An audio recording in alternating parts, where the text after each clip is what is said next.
नव्या मालिकेचा आजचा भाग तितकाच जबरदस्त आहे. नाही म्हणजे सरकारांना कानाने चक्क मीडियासमोर गुडघ्यावर आणलंय बरं का. सखी घर सोडून गेल्याची धक्कादायक बातमी सरकारांना कळली आहे. पण यामागे कानाची एक वेगळीच खेळ आहे. आता काना नक्की काय डावा साधतोय, खेळी कशी खेळतोय आणि सरकारांना गुडघ्यावर कसा आणतोय.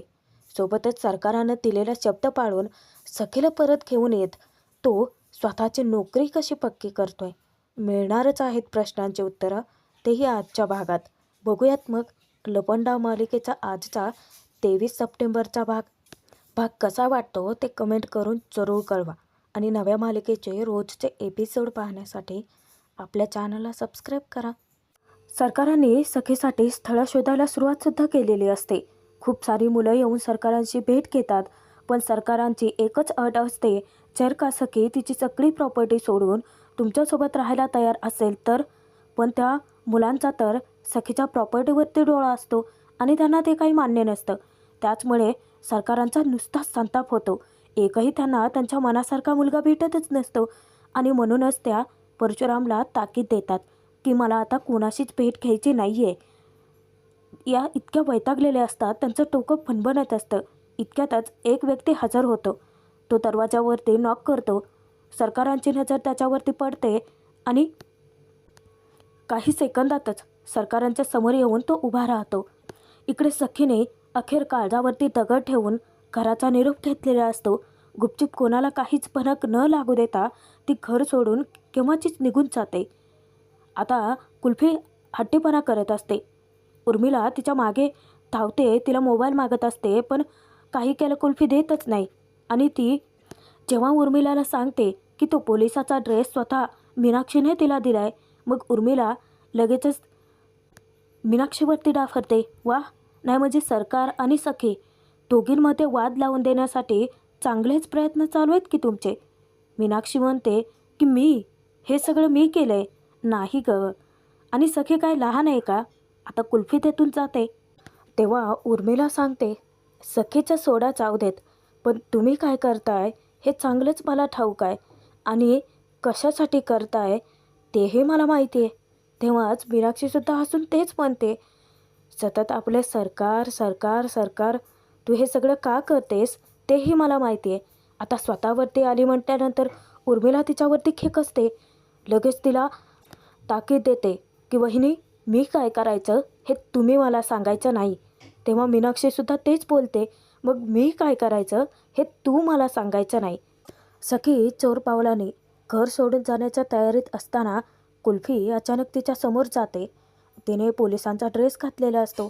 सखीला जाऊन ती विचारते की सखीदी, हे बघ मी कशी दिसते, सेम टू सेम तुझ्यासारखी ना. तेव्हा पोलिसांच्या वेशात ड्रेसमध्ये कुल्फीला पाहून सखी तिच्यामध्ये स्वतःलाच बघते. कुल्फी विचारते की राघव काका खूप खुश व्हायचे ना तुला या ड्रेसमध्ये पाहून. तेव्हा सखी सांगते की हो, ते तर मला नेहमी म्हणायचे की सखी तू मोठी झाली ना की पोलीसच हो. कुल्फी नकळत सखीच्या जखमेवरचे खपलेच काढते. ती सहजच विचारते की सखीदी, मग तू का नाही झाली पोलीस. तेव्हाच सखीचा चेहरा कोमेजतो. सखी ठामपणे सांगते, आत्ता होणार आहे आणि म्हणूनच माझ्या बाबांचं स्वप्न पूर्ण करण्यासाठी मी हे घर सोडून जाते. कुल्फीला धक्काच बसतो. तिचा पार चेहरा उतरतो. ती भरल्या डोळ्याने विचारते की सखीदी, पण का. मी एक काम करते, मी काकू आणि आईला बोलावते. तेव्हा सखी तिला पटकन थांबवते. नाही नको कुल्फी, हे बघ, या घरात राहून मी माझ्या बाबांचं स्वप्न कधीच पूर्ण नाही करू शकत. प्लीज, मी इथून जाईपर्यंत ही गोष्ट तुझ्याकडून कोणाला कळता कामा नये.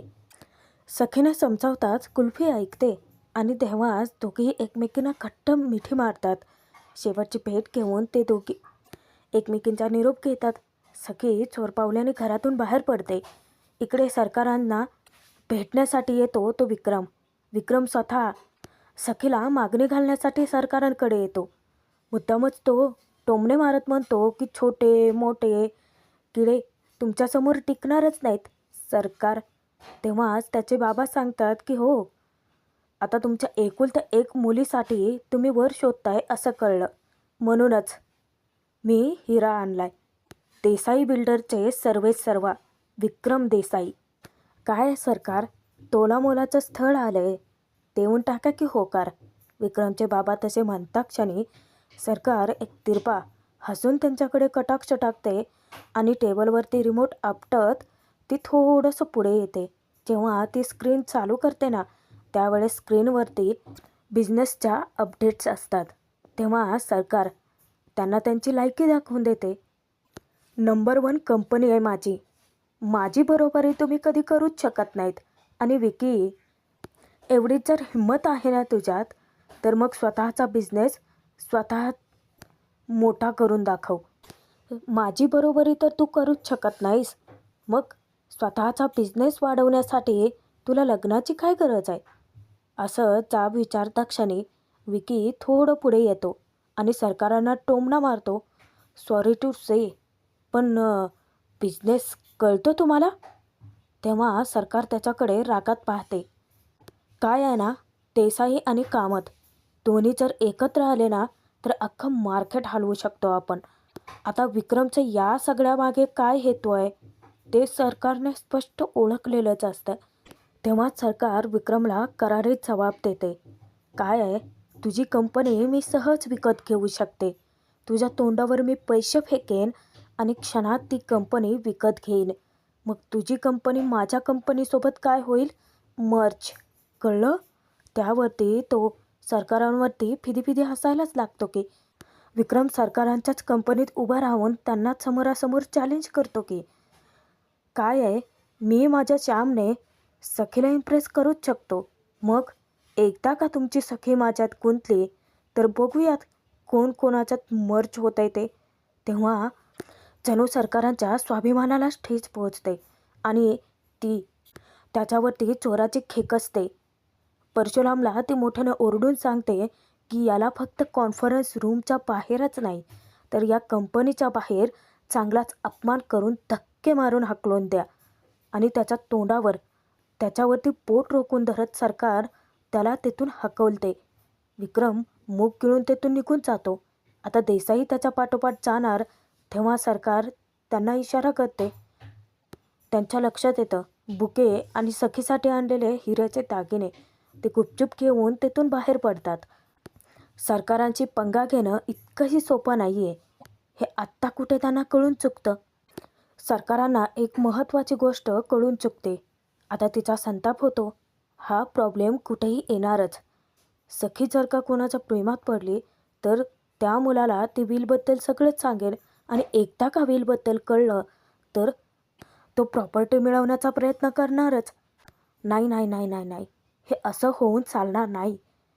तेव्हा सरकाराच्या मनात भीती दाटून येते. आता जो कोणी मुलगा असेल ना सखीच्या आयुष्यातला, त्याची लगाम ही माझ्याच हातात राहिली पाहिजे. सरकार फक्त मनात एकच भीती बाळगते की आता सखीने गोंधळ नको घालायला. तर इकडे शाळेतली सगळी मुलं येऊन कानाला घेराटा घालतात आणि तक्रारीसुद्धा असतात त्यांच्या की त्यांच्याकडे अभ्यासासाठी पुस्तकं नाही आहेत, वह्या नाही आहेत.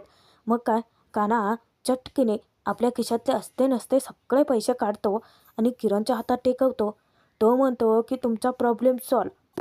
कानादा आहे ना, कानादा आहे तोपर्यंत तुम्हाला काळजी करायची गरज नाही. टेन्शन अजिबात घ्यायचं नाही. बोला माझ्या मागे. साईनाथ महाराज की जय. मुलंही त्याच्या मागे बोलतात. तेव्हा मुलांना किरण आता अभ्यासासाठी पाठवून देतो. कान्हाही सांगतो की सतत खेळत असता तुम्ही, जरा अभ्यासाकडे लक्ष द्या. तेव्हा किरणला एक प्रश्न पडतो की कान्हाकडे इतके पैसे आले तरी कुठून? तो त्याला विचारतो, तुझी श्रीमंती कुठे उतू चालले रे? इतक्यात एक काकू येतात. तेव्हा कान्हा त्यांच्याकडे काकांच्या औषधाची विचारपूस करतो. तर काकू सांगतात की त्यांच्या मुलाची पगार झाल्यानंतर आणतीलच ते. तेव्हा कान्हा किरणच्या हातातले थोडे पैसे घेऊन काकूच्या हाती टेकवतो. काकू खूप खुश होऊन जातात. जाता जाता कान्हाला आशीर्वाद देऊन जातात. तेव्हा कान्हा म्हणतो की श्रीमंती श्रीमंती म्हणजे काय रे? अरे त्याच श्रीमंती म्हणजे कमवलेला जो पैसा आहे त्याच्यातून दुसऱ्यांचा आनंद उतू घालवणं म्हणजेच श्रीमंती. तेव्हा किरणला एक प्रश्न सतावतो की इतके पैसे कान्हाने आणले कुठून? त्यावर कान्हा लाजवाब उत्तर देतो की काय आहे, तेजस्विनीसारख्या बाईच्या हाताखाली काम करायचं म्हटलं तर प्याद्यासारखं सरळ चालून नाही ना उपयोग. उंटासारखं तिरकं तिरकं चालावं तर लागेलच. आणि किरणला तो एक प्लॅन समजावतो की त्याला नोकरी पक्की करण्यासाठी पुढे नक्की काय करायचं आहे. कान्हाचा प्लॅन रेडीच असतो. सखीला धर्मसंकटात अडकवणार तोच आणि बाहेरही काढणार तोच. सरकारपर्यंत घेऊन जाणार तोच आणि नोकरी मिळवणार त्याच्या नावाखाली. इकडे कुल्फी रूममध्ये येता क्षणी उर्मिला तिला सांगते की कुल्फी ड्रेस चेंज कर आणि सखीदीला पण बोलव, दोघी एकत्रच जेवा आज. तेव्हा कुल्फी तोंड पाडून सांगते की सखीदी आजपासून या घरात नाही जेवणार. तेव्हा तेथूनच जात असलेल्या मीनाक्षीला सुद्धा धक्का बसतो. ती रूममध्ये येऊन कुल्फीला विचारते की नक्की म्हणायचं आहे काय तुला? आता सखी तिच्या बाबांचं स्वप्न पूर्ण करण्यासाठी हे घर सोडून कायमची निघून गेले. आता त्या दोघींच्याही पायाखालची जमीनच सरकते. कुल्फीच्या तोंडून सखी घर सोडून गेल्याची बातमी ऐकून मीनाक्षी तर खूपच खुश होऊन जाते, पण उर्मिला थोडीशी घाबरलेली असते. तेव्हा पटकन सखीला मीनाक्षी कॉल करायला सांगते. उर्मिला तिच्या फोनवरून व्हिडिओ कॉल करते. सखीला त्या दोघेही विचारतात की सखी हा काय वेडेपणा चालवला आहेस तू? तेव्हा सखी सांगते की सरकारांनीच तर सांगितलं आहे ना की जर मला माझ्या बाबांचं स्वप्न पूर्ण करायचं असेल तर त्या घरात राहता येणार नाही आणि मला माझ्या बाबांचं स्वप्न पूर्ण करायचं आहे, मग मी त्या घरात राहणारच नाही. आता उर्मिला बोलणार तर पुन्हा मध्येच मीनाक्षी पचकते. ती सखीला फक्त समजावण्याची वरवरची नाटकं करते. मनातून तिला काही घेणं देणंच नसतं. उलट मनातल्या मनात तर आनंदच साजरा करते. तेव्हा उर्मिला विचारते की सखी हे सगळं तू सरकारांशी बोलली आहेस का? सखी म्हणते की सरकार आहेत ना त्या, मग कळेलच त्यांना हे सगळं. आणि रागातच ती फोन ठेवून देते. उर्मिलाचा राग अनावर होतो. तिकडे सरकार तिच्यासाठी मुलं शोधतायत आणि ही मीनाक्षी म्हणते की घर सोडून गेले. नाही म्हणजे चुकलीस ती अगं, पण आता काय करायचं आपण? तेव्हा उर्मिला रागातच सांगते काय करायचं म्हणजे आधी मला सरकारांना इन्फॉर्म करावं लागेल आणि ते बाहेर जाते कॉल करण्यासाठी. तेव्हा कुल्फीशी काकू कोडी गुलाबीनं बोलते. आता त्या छोट्या लेकराला काय करणार? ती सांगते की जा ड्रेस चेंज करून घे. आणि होणाऱ्या सगळ्यात मोठ्या धमाक्याची काकू आतुरतेने वाट पाहत असते. इकडे सरकार कंपनीमधून बाहेर जायला निघाले असताना अचानक मीडिया येते आणि त्यांना घेराटाच घालते. तेव्हा परशुराम त्यांच्यावरती बचकतो की एक मिनिट हा काय प्रकार चालू आहे तुमचा? तेव्हा सरकारांना मीडियाकडून धक्कादायक बातमी मिळते की तुमची मुलगी घर सोडून निघून गेली आहे आणि तुम्ही इथे अजूनही काम करताय. नाही म्हणजे आम्हाला कळलं आहे की तुम्ही तिच्या लग्नासाठी मुलं शोधताय. कदाचित त्याच कारणासाठी ती निघून गेली नसेल ना? तेव्हा सरकार विचित्र नजरेने त्यांच्याकडे पाहत असते, कारण त्याबद्दलची साधी भनकही तिला नसते.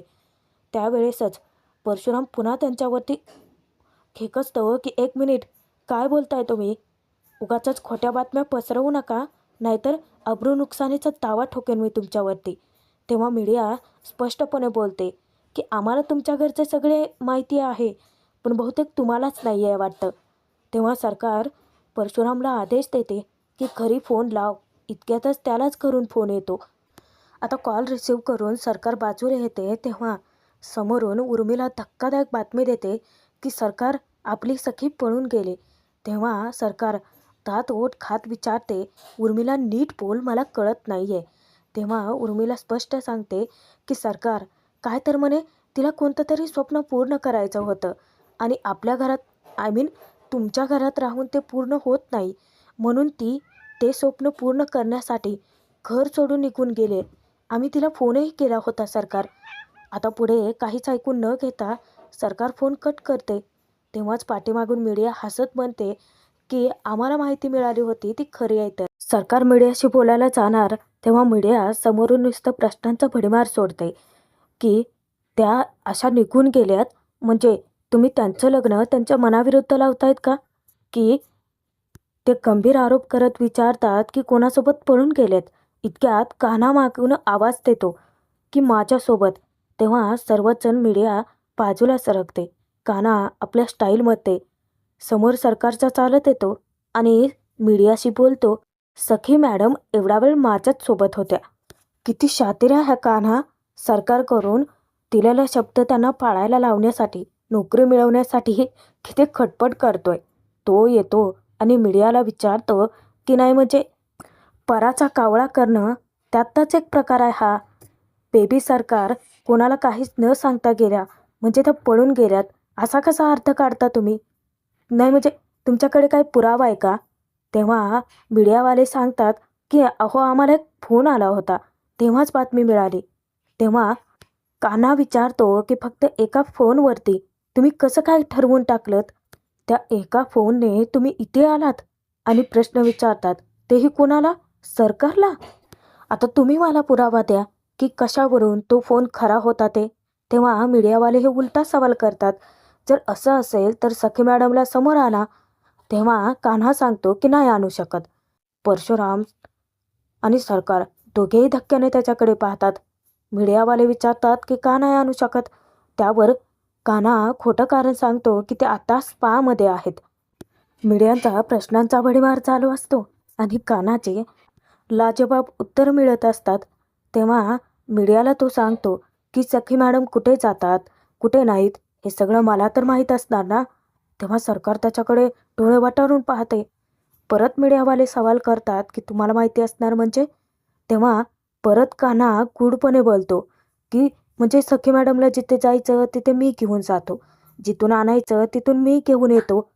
आता त्यांच्याबद्दल सगळी माहिती मलाच असणार ना. तेव्हा मीडियावाले परत कान्हाला ओरडतात की जे सांगायचं ते जरा स्पष्ट सांगा की. तर कान्हा म्हणतो की मी त्यांचा सारथी आहे म्हणजे ड्रायव्हर आहे ड्रायव्हर.